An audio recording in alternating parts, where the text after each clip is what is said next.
Hello everyone, this is Deepak Pataudi again, real estate consultant and training coach. So आज हम जिस topic पे बात करने वाले हैं वो है बैंक ऑक्शन प्रॉपर्टीज।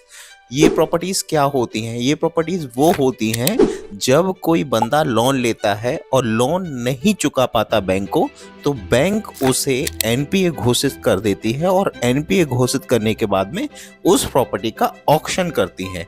अभी तक मार्केट में इस टॉपिक पे ज़्यादा वीडियो इसलिए नहीं बने हैं क्योंकि ये प्रॉपर्टी सेल करने पे लोगों को प्रॉफिट वैल्यू बहुत कम जनरेट होती है। बट हम इस टॉपिक पे बात करेंगे क्योंकि ये वो प्रॉपर्टीज़ होती हैं जो आपको मार्केट रेट से लगभग 30 से 40% सस्ती मिलती है। इसके मैंने 4 पॉइंट्स निकाले हैं। ये चारों पॉइंट अलग अलग कैटेगरी के लोगों के लिए बेनिफिशियल हैं। मेरा मोटिव ये बस नहीं है कि मैं ये प्रॉपर्टी सेल करूं, मेरा मोटिव ये भी है कि ये एनपीए होने से, मतलब आप अपने लोन को डिफॉल्ट करने से कैसे बचा सकते हैं, ये भी समझाना है मेरा। तो जब भी आप प्रॉपर्टी का लोन लेते हैं तो उसमें दो पार्ट होते हैं। पहला पार्ट होता है सैंक्शन लेटर, दूसरा पार्ट होता है डिसबर्समेंट लेटर। सैंक्शन लेटर एक बहुत इजी प्रोसेस होती है, बट डिसबर्समेंट जब आप लोन का करवाते हो तो आपको मल्टीपल डॉक्यूमेंट साइन करने पड़ते हैं। उसमें से दो डॉक्यूमेंट हैं जो आपको साइन करने पड़ते हैं जिसमें ही कैच होता है सबसे ज्यादा। सो पहला जो डॉक्यूमेंट है वो है आपका इंडेमनिटी बॉन्ड, जिसमें आपको साइन करना पड़ता है कि किसी की गलती से भी अगर आपकी प्रॉपर्टी नहीं मिलती है, मतलब बिल्डर की गलती से भी अगर बिल्डर बैंकरप्ट हो जाता है, वो प्रोजेक्ट रोक देता है, प्रोजेक्ट डिलीवर नहीं होता है, फिर भी आपको वो लोन चुकाना ही पड़ेगा। एग्जाम्पल देता हूँ मैं, नोएडा में आपने बहुत सारे ऐसे बिल्डर देखे होंगे जो डूब गए, जिसमें जीपी एक बहुत बड़ा नाम है। अभी एक नया नाम आया है सुपरटेक का, जो डूब गया है, जिसने अपने आप को बैंकरप्ट घोषित कर दिया है। अगर आपके उसके अंडर कंस्ट्रक्शन प्रोजेक्ट में कोई यूनिट है तो आपको अभी भी उसका लोन चुकाना पड़ेगा। ये आपके लिए सबसे बड़ी प्रॉब्लम बन जाती है कि आप जहाँ पे रह रहे हैं वहाँ का रेंट भी दे रहे हैं और अब आपको जो लोन लिया है उसकी प्रॉपर्टी मिल भी नहीं रही है, फिर भी आपको उसके लोन की ईएमआई देनी पड़ जा रही है। ये क्यों होता है? ये तब होता है जब आप इंडेमनिटी बॉन्ड साइन करते हैं। दूसरा ऑप्शन जो आप साइन करते हैं वो है चेन ऑफ प्रॉपर्टी। ये कहाँ काम आएगा ये मैं बाद में बताऊंगा, बट ये दो डॉक्यूमेंट जो है वो आपको मैंडेटरी ही साइन करने हैं। ऐसा नहीं है कि इनको आप बाईपास करके लोन सैंक्शन करवा सकते हैं, बाईपास नहीं कर सकते आप इनको। सो ये हो गया लोन का प्रोसेस जिसमें आपको गुजरना पड़ता है। अभी मैं बना रहा हूँ जो लोन एनपीए हो जाते हैं उनसे आप कैसे बच सकते हैं या फिर उनको ट्रेड करके कैसे आप प्रॉफिट कमा सकते हैं। लोन सैंक्शन और लोन डिसबर्समेंट पे मैं फिर कभी वीडियो बना लूंगा, वो भी बड़ा डिस्क्रिप्टिव वीडियो रहने वाला है। तो इसको समझने के लिए पहले एक टर्म आपको मैं बता देता हूँ। एक एक्ट है सरफेसी एक्ट 2002 का। ये एक्ट लागू होता है और इस एक्ट की जो प्रोसेसिंग होती है उसके बाद में ये प्रॉपर्टीज जो होती हैं वो बैंक ऑक्शन प्रॉपर्टी में आती है। तो अब एग्जाम्पल के साथ मैं समझाता हूँ। फॉर एग्जाम्पल एक बंदा है राहुल नाम का, वो किसी बैंक से लोन लेता है। तो लोन लेने के लिए वो दो प्रोसेस कंप्लीट करता है। पहला प्रोसेस कंप्लीट करता है लोन सैंक्शन का, दूसरा प्रोसेस करता है लोन डिसबर्समेंट का। लोन डिसबर्समेंट के टाइम पे उसको मल्टीपल डॉक्यूमेंट साइन करने पड़ते हैं। उन डॉक्यूमेंट में से दो पॉइंट्स मैं आपको बताता हूँ जो आपको आगे जाके परेशान करते हैं। पहला डॉक्यूमेंट है आपका इंडेमनिटी बॉन्ड, दूसरा डॉक्यूमेंट है आपका लिस्ट ऑफ प्रॉपर्टीज। सो अब मैं इंडेमनिटी बॉन्ड आपको समझा देता हूँ। इंडेमनिटी बॉन्ड में जो डेफिनेशन है उसके अकॉर्डिंग आपकी प्रॉपर्टी कैश ऑक्शन में आती है।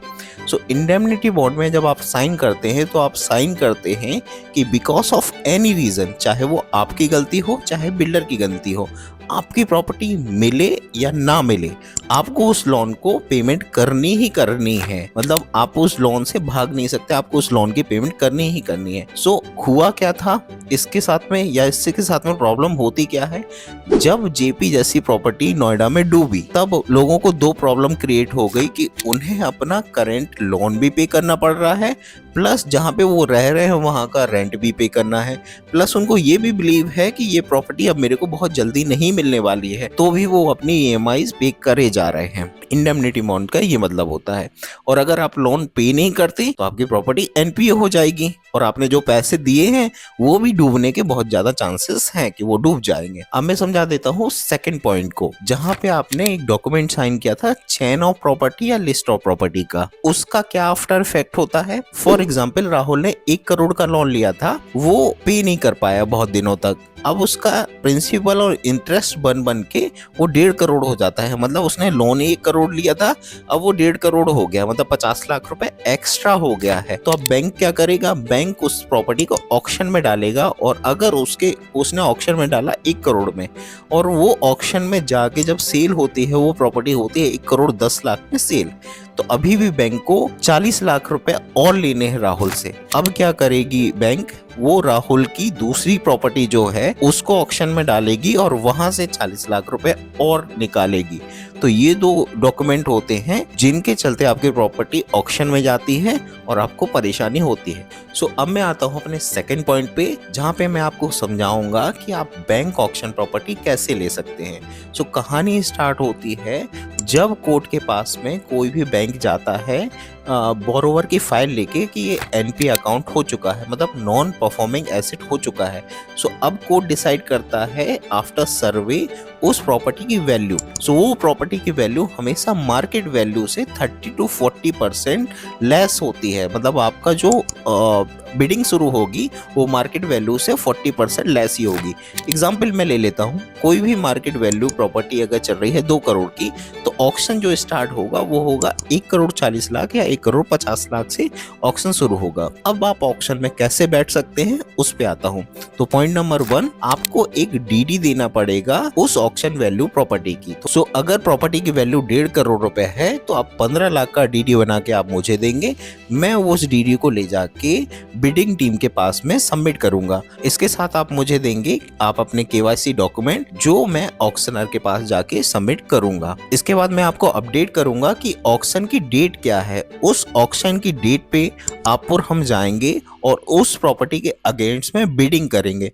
जैसे ही हम ऑक्शन में सक्सेसफुल हो जाते हैं, हमें 24 आवर्स के अंदर उस टोटल ऑक्शन वैल्यू का, मतलब ऑक्शन शुरू हुआ था 1.5 करोड़ से, हमारी बिडिंग लगा के हमने वो प्रॉपर्टी परचेज की 1 करोड़ 60 लाख रुपए में, तो अब हमें 1 करोड़ 60 लाख का टोटल 25% पे करना है 24 घंटे के अंदर। ये जो 25% रहेगा टोटल वैल्यू का, ये लेस हो जाएगा जो आपने डीडी ऑलरेडी वहां पे सबमिट किया हुआ है। इसके बाद आपको जो 75% की पेमेंट बच जाती है वो स्ट्रिक्टली 15 दिन के अंदर बैंक को सबमिट करनी है। मतलब 15 दिन से 16वां दिन नहीं होगा, 15 दिन के अंदर स्ट्रिक्टली आपको ये पेमेंट बैंक को सबमिट करनी है।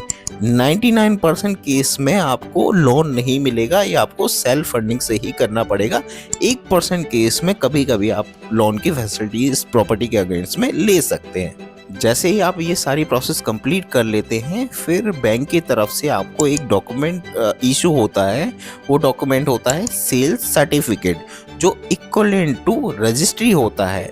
ये टर्म कहाँ पे लिखा हुआ है, ये टर्म लिखा है सरफेसी एक्ट में।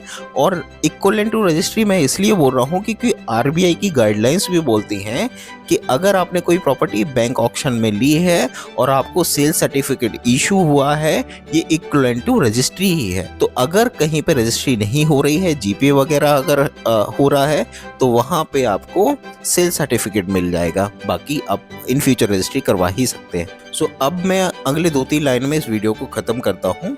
मेरा सजेशन अब मैं आपको देता हूँ, ये प्रॉपर्टी किसी भी इन्वेस्टर को बिल्कुल लेनी चाहिए क्योंकि ये मार्केट वैल्यू से 30 to 40% सस्ती मिलती है। एग्जाम्पल मैं आपको दे देता हूँ, 2 करोड़ की प्रॉपर्टी अगर आपको 170 में मिल रही है और आपने वो ऑक्शन में बैठ के परचेस कर ली, तो बिकनी तो दोस्तों वो 2 करोड़ की ही है ना।